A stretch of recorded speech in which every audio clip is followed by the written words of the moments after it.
বিমান দুর্ঘটনায় ৬ স্ট্রিক নিহত হয়েছেন দক্ষিণ আফ্রিকার দেশ মালাউইর ভাইস প্রেসিডেন্ট ডক্টর সাউলো সিলিমা। এ ঘটনায় নিহত হয়েছেন আরও ৮ জন। এর আগে তাদের বহনকারী বিমানটি নিখোঁজ হওয়ার খবর পাওয়া গিয়েছিল। মঙ্গলবার দেশটির সরকার জানিয়েছিল তাদের বহনকারী বিমানটি চিচাংওয়া পর্বতমালা এলাকায় বিধ্বস্ত হয়েছে। এ ঘটনায় একদিনের শোক পালনের ঘোষণা দিয়েছেন দেশটির প্রেসিডেন্ট জারারোস চাকুয়েরা। মঙ্গলবার সকালে প্রেসিডেন্ট ও মন্ত্রিপরিষদ অফিস থেকে জারি করা বিবৃতিতে বলা হয়, দুর্ঘটনায় বিমানটিতে থাকা সবাই নিহত হয়েছেন। সিমাকে বহনকারী সামরিক বিমানটি রাজধানী লিওং থেকে সোমবার সকালে উড্ডয়ন হয়, পরে তা বিধ্বস্ত হয়।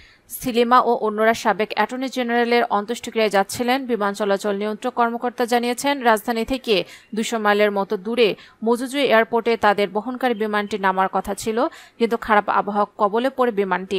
রাজধানীতে ফেরত আসতে পাইলটকে বলা হলো বিমানটির রাডার সংযোগ বিচ্ছিন্ন হয়ে নিখোঁজ হয়ে যায়।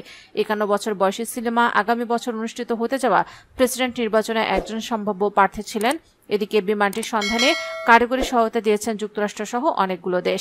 মঙ্গলবার সকালে লিলোং এর মার্কিন দূতাবাস সামাজিক মাধ্যমে দেওয়া এক বিবৃতিতে এ ঘটনার জন্য দুঃখ প্রকাশ করেছেন এবং প্রতিরক্ষা C-12 বিমান সহ সব ধরনের উদ্ধার সহায়তার আশ্বাস দেয়।